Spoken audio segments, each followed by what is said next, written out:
Next at 6, state lawmakers are meeting at this hour, finalizing the details of the state budget. Now, the issues left to vote on today are some of the most controversial. Political reporter Jess Garp joins us. She is live at the state capitol with the very latest. Jess.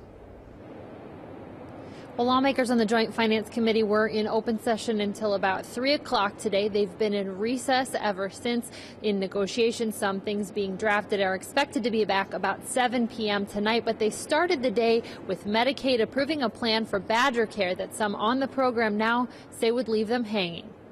First item on our agenda today is medical assistance. Lawmakers began a final marathon session of the Joint Finance Committee with a controversial plan to reject federal funding to expand state Medicaid programs. At a time when we're talking about funding our schools, we're having a hard time funding roads, doing a whole range of things that we've talked about in this committee, how we can turn back $120 million is just mind-blowing. Advocates and Badger Care patients who are against the Republican-backed plan filled the hearing room and overflow rooms, including Rebecca Nelson, who says she and her family would be pushed out of Badger Care and into exchanges she couldn't afford. I would be $2,213 over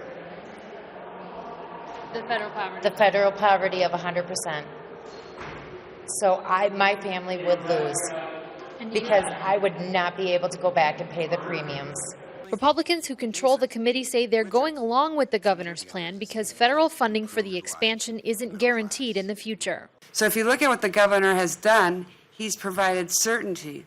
Okay, if we want to take the $100 million, that might have given us $100 million today, but there's no certainty about what is going to be provided tomorrow. As the governor's plan passed, Nelson says her future is uncertain as well. This vote means that my family is going to lose their insurance.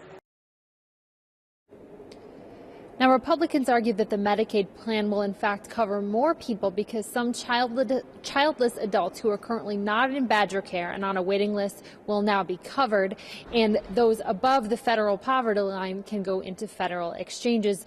Lawmakers also put in a safety net provision today that said if these federal exchanges are not approved by this fall, anyone in the program now would not be kicked off. Well, still a lot of work to be done here, and they want to get it done quickly. What's next tonight, Jess?